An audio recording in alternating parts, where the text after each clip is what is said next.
Anda bisa mendapatkan kebahagiaan dalam aktivitas apapun sekalipun sederhana.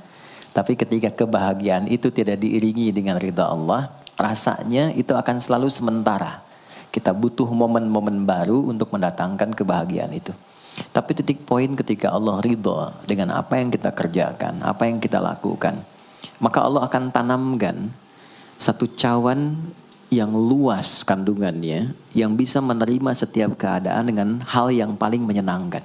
Apapun yang kita lihat selalu nyaman. Yang kita dapati, kita ridha dengan apa yang Allah berikan. Keadaan itulah yang oleh Nabi itu diungkapkan dengan komen yang sangat simpel tapi dalam isinya. Kata Nabi, ajaban diambil mukmin.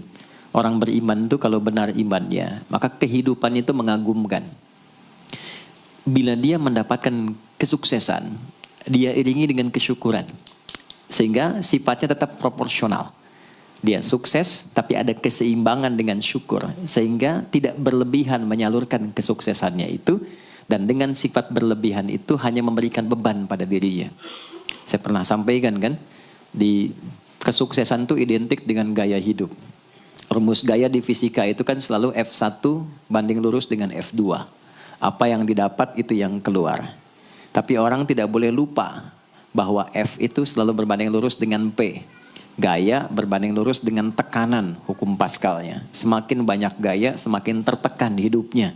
Itu bandingan nilai kehidupannya. Nah, jadi gaya itu diperkenankan. Karena itu bagian dari energi. W sama dengan F dikalikan S. Hukum energi kan begitu. Jadi hidup nggak mungkin kalau nggak ada energi. Tapi energi yang terbaik itu akan dihasilkan membawa kesuksesan kebahagiaan ketika ridha Allah tertanam. Saat dia sukses, dia bersyukur sehingga proporsional. Saat dia merasakan duka pun dia nyaman karena punya sabar. Nah, sabar itu mahal. Di Jepang ada banjir, itu bisa minta maafnya luar biasa, tak tahan dia bunuh diri. Di kita banjir bisa berenang. Itu gambaran. Cuma kalau nggak seimbang repot juga. Nah, membangun keseimbangan itu butuh konektivitas yang kuat dengan Allah. Konektivitas itulah yang dalam bahasa agama disebut dengan sholat namanya. Ya. Di pertemuan lalu kita sudah mencakup beberapa bagian dari sholat itu. Tapi saya ingin tekankan sedikit untuk menguatkan. Sholat berasal dari kata wasala atau silatun. Dasarnya kata wasala yang berarti terkoneksi dengan kuat.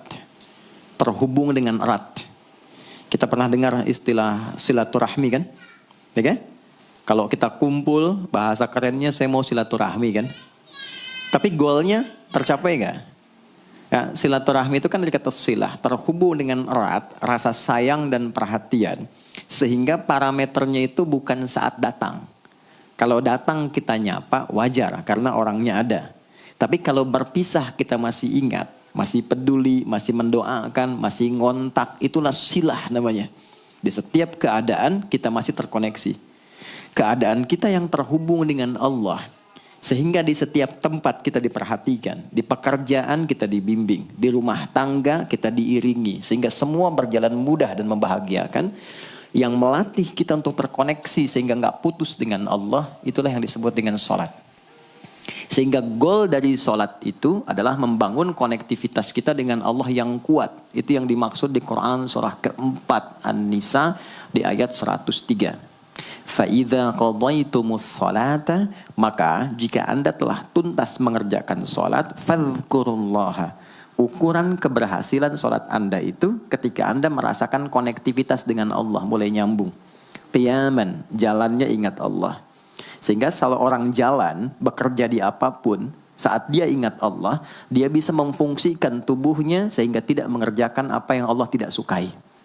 Gak akan mungkin anda melihat sesuatu yang tidak Allah senangi dalam keadaan yang sama anda ingat Allah. Gak akan mungkin melangkah pada tempat yang salah saat ingat Allah. Dan itu tidak mudah, karena banyak orang keluar masjid pun setelah selesai sholat, masih tertukar sendal. Padahal kalau dia ingat Allah, nggak mungkin itu terjadi. Itu pelajaran dasarnya. Wa qu'udan wa ala junubikum. Baik itu duduk, bahkan sampai berbaring. Ada koneksi. Nah jadi, singkatnya, sholat itu semua gerakannya, semua bacaannya, Dari mulai kita bertakbir sampai kita salam, bacaan yang mengiringi, itu bukan sekedar gerakan hampa makna, formalitas kita bergerak dan berakhir, bukan sekedar membaca bacaan yang tidak ada isinya, tapi semua bimbingan bagaimana kita diajarkan langsung oleh Rasulullah bisa mengoneksikan lewat gerakan dan bacaan itu tersambung kepada Allah, sehingga feedbacknya semua apa yang kita bacakan dijawab oleh Allah. Semua gerakan yang kita lakukan ini hakikatnya bimbingan tentang inti kehidupan kita. Jadi di sholat itu ada bacaan, ada gerakan, ada hikmah, ada maknanya semua. Jadi bukan kita takbir begini hampa saja. Tidak. Kenapa mesti begini? Kenapa tangan yang kanan menutup yang kiri? Kenapa bacaannya setelah itu ada iftitah, ada al-fatihah? Itu ada maknanya.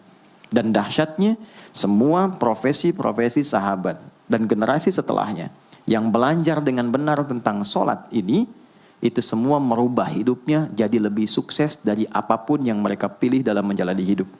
Dan yang paling hebat, itu yang menjadikan Nabi mendapat perintah pertama bukan zakat, bukan haji, bukan umrah, bukan puasa, tapi sholat. Dan perintahnya khusus, spesial, disampaikan dalam peristiwa Isra Mi'raj untuk memberikan pesan begitu tingginya nilai sholat ini untuk kehidupan manusia. Mohon izin maaf bagi teman-teman yang baru bergabung, supaya tidak banyak mengulang, teman-teman bisa cek kembali di pelajaran sebelumnya. Kita kemarin telah selesai di pembahasan iftitah dengan tangan kanan meletakkan di punggung yang kiri, lalu kemudian diletakkan di atas dada seperti ini. Kesimpulannya adalah, saya cepat saja, dari mulai kita bertakbir, kalau ingin terkoneksi dengan Allah, maka fokuskan diri kita untuk tersambung. Buang urusan dunia semua ke belakang. Jangan bawa dalam sholat. Kalau ingin kita tersambung dengan Allah, tepikan yang lain, hadapkan diri kita, pasrahkan. Hanya Allah yang tinggi, yang agung, yang istimewa. Kalimat agung, tinggi, istimewa, itu disebut dengan akbar. Maka kita ucapkan Allahu Akbar. Kita buang semua urusan dunia ke belakang, pasrahkan diri kita, hadirkan sekarang hanya Allah yang agung saja. Itu poinnya. Kenapa problemnya? Tidak sedikit orang sholat itu sulit menemukan kekhusyuan. Karena dia bertakbir masih membawa dunia. Dia tidak sholat dengan memahami gerakan takbirnya. Dia jadikan sebagai formalitas. Apakah benar? Secara fikih benar. Gugur kewajiban, dapat pahala sesuai keikhlasan. Tapi value dari sholat yang mahal itu nggak dapat. Itu poinnya. Buang semua urusan dunia. Kemudian tambatkan diri kita hanya kepada Allah. Dan uniknya kata Nabi, di fase itulah setan mulai bertugas yang mengganggu kita. Supaya kita tidak fokus untuk memahami dan melakukan apa yang kita baca dan kita gerakan. Ada setan khusus menggoda orang sholat, namanya khanzab. Nanti ada 9 jenis setan yang detil tugasnya itu berada di sekitaran kita. Mungkin satu kali Mas Baim kita belajar tentang fikih setan. Belum pernah ada kan ya? Anda kalau kesini cuma tahu jalan yang lurus, nggak tahu macetnya, nggak tahu lubangnya, sulit menghindarinya. Kebanyakan orang belajar tentang malaikat, tapi nggak belajar setannya. Sehingga nggak tahu setan apa yang sedang memprovokasi dirinya. Di Quran, malaikat disebutkan 88 kali, setan disebutkan 88 kali. Kalau kita cuma dengar motivasinya, nggak tahu provokasinya, kita nggak tahu bagaimana cara menghindari yang ini. Itu poinnya. Khanzab itu, dia menggoda orang sholat, dimulai dari takbir. Jadi kalau belum takbir, Anda bisa merasa fokus apa saja. Nggak percaya silakan. Sebelum takbir tuh bisa siap fokus.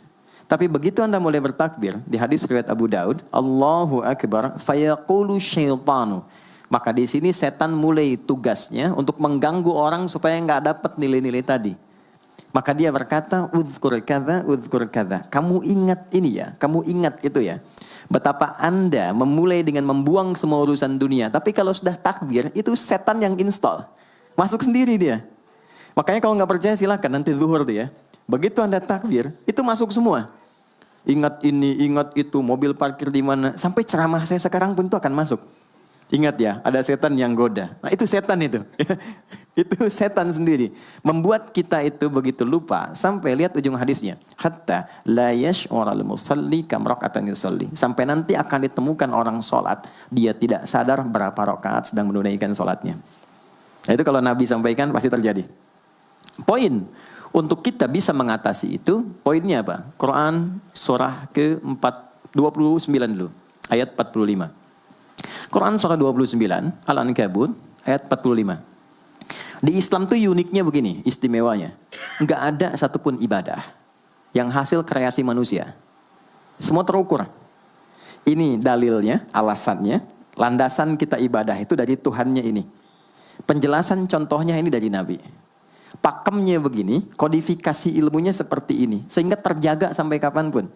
Dan tidak ada satupun yang kita kerjakan dalam ibadah, kecuali semua punya landasan yang kuat. Dan hebatnya diterangkan. Ini caranya, ini bacaannya, ini maksudnya seperti ini hikmahnya. Kenapa Anda begini? Kenapa begitu? Hasilnya apa? Ketika seseorang sedang memulai sholatnya, dari awal dia pengen fokus, tapi ketika dia mulai bertakbir, muncul godaan, maka sebelum sholat ditunaikan, Allah sudah ingatkan, Utlu ma uhya ilaika minal kitab. Utlu itu dari kata tilawah. Artinya baca, pahami, amalkan apa yang telah dipahami itu. Jadi sejatinya sebelum sholat, kata Allah kalau ingin menikmati sholatnya, ingin tahu value dari sholat dan dihasilkan seperti orang dulu meraihnya, maka jangan kita terfokus untuk formalitas saja. Yang penting benar bacaan, takbir sampai salam terjaga. Betul, sekali lagi, itu menggugurkan kewajiban, formulasinya selesai, secara fikih tuntas, tapi hikmah sholat yang tadi itu kita nggak dapat. Maka yang terjadi apa? Baca dulu, tilawah, utlu, baca, pelajari dulu, sebelum sholat. Kemudian pahami, kenapa takbirnya begini? Kita kemarin sudah belajar. Kenapa tangan kanan menutup yang kiri? Apa maksudnya sampai kita diperintahkan sholat? Bagaimana kemudian saat kita baca Al-Fatihah? Kenapa yang dibaca itu? Apa yang jadi bimbingan dari Al-Fatihah untuk kehidupan kita? Kalau sholatnya seperti itu akan merubah hidup kita. Itu langsung Allah sampaikan demikian. Lalu kerjakan, wa aqimis shalah, tunaikan sholat seperti aku tadi isyaratkan, kata Allah. Inna sholata tanha 'anil fahsya wal munkar. Maka jika engkau menunaikannya seperti itu, sholat akan merubah hidupmu. Itu kata Allah tuh. Minimal mendorong kita berbuat jadi lebih baik. Jadi bukan sekedar menjadikan kita pribadi baik, tapi semua yang kita kerjakan menjadi lebih baik. Itu sholat. Itu yang bisa merubah seorang Jundub bin Junadah yang dikenal dengan Abu Dzar Al-Ghifari. Ini teman-teman, kenapa Ghifar itu viral? Ghifar itu adalah desa pembegal. Jadi semua sekampung begal semua. Sekampung. Pimpinannya namanya Jundub bin Junadah. Jundub bin Junadah. Singkatnya masuk Islam. Saat masuk Islam, secara singkat saja, Nabi arahkan, diajarin sholat. Betapa sholat merubah hidup beliau, jadi lebih baik. Kembali ke kampungnya, mengajarkan, singkatnya apa? Madinah heboh dengan kedatangan tapak kaki, yang ternyata itu orang-orang Ghifar. Sekampung kurang lebih masuk Islam, dan berubah jadi orang baik semua. Merubah hidup mereka. Jundub orang sukses, setelah itu jadi ustadz. Ini mungkin yang menginspirasi judul preman jadi ustadz. Ini tadinya pembegal. Pembegal semua. Sekampung sukses, jadi orang baik, aktivitasnya berubah, lebih berkualitas. Untuk memberikan inspirasi ke generasi masa depan. Bahwa kami dulu pernah begini, dengan sholat kami berubah, kesuksesan kami raih, maka diviralkanlah nama daerahnya. Tambahkan al di depannya, ujungnya tutup dengan i. Maka dilekatkan nama bekennya, kunyah namanya Abu Dzar. Abu Dzar Al-Ghifari. Al-Ghifari itu untuk memberikan kesan begini. Saya ini dari Ghifar. Itu kampung jelek, desa tempat pembegal, tapi Islam merubah. Saya menjadi lebih baik. Sholat mengarahkan saya punya kualitas hidup yang lebih baik. Itu poinnya. Sejak peristiwa itu, orang-orang Islam dari manapun yang bukan Arab, itu selalu melekatkan nama daerahnya untuk mengenalkan. Islam pun sudah sampai ke tempat saya. Buktinya saya menjadi baik. Ada namanya Muhammad, punya bapak namanya Ismail, punya kakek namanya Ibrahim, kakek buyutnya Al-Mughirah, eyang buyutnya Al-Bardizbah, tinggal di kecamatan Ju'fah, kabupatennya Bukhara, provinsinya Khorasan, negaranya Uzbekistan sekarang. Maka karena dari Bukhara, dia kenalkan diri, datang ke daerah Arab, saya dari Bukhara. Rumus yang sama, tambahkan al di depannya, ujungnya i. Maka dia katakan, Ana Al-Bukhari. Itulah Imam Al-Bukhari. Bukan orang Arab. Kita punya guru besar Syekh Nawawi dari Banten. Ana Nawawi Al-Bantani. Ana Ahmad Yasin Al-Padangi. Tapi kesan kota itu untuk menunjukkan Islam telah sampai ke tempat saya dan merubah saya menjadi lebih baik. Kang Baim datang ke Mekah, umrah, katakan saya Baim Bong al tanah kusiri. Maka kesan yang dibangun itu telah sampai ke tempat saya, merubah saya lebih baik. Saya Arman al Pondok Indahi misalnya kan, tidak masalah. Itu sah. Dan orang mengenal, oh rupanya Islam telah ke setiap wilayah. Tapi value-nya sampai enggak. Jangan cuma kita katakan saya dari fulan, saya dari tempat A. Poinnya adalah apa yang merubah engkau dari Islam menjadikan engkau lebih baik. Jadi kalau ada orang Islam mengaku Muslim, lisannya tidak lebih baik. Maaf sekali, telinganya mendengar tidak yang baik, perilakunya kurang baik, maka dipertanyakan klaim keislamannya. Sudah sejauh mana saya mendapatkan keberkahan dari Islam itu? Itu yang menjadikan kenapa sholat paling pokok dipaksa kita wajib. Bukan karena sujud rukuknya. Anda tidak sujud pun tidak akan menurunkan status Allah sebagai Tuhan. Tetap Tuhan. Tapi ternyata ada value besar yang dengan kasih Allah diminta kita sholat supaya kita minimal jadi orang baik. Dan sukses dalam hidup.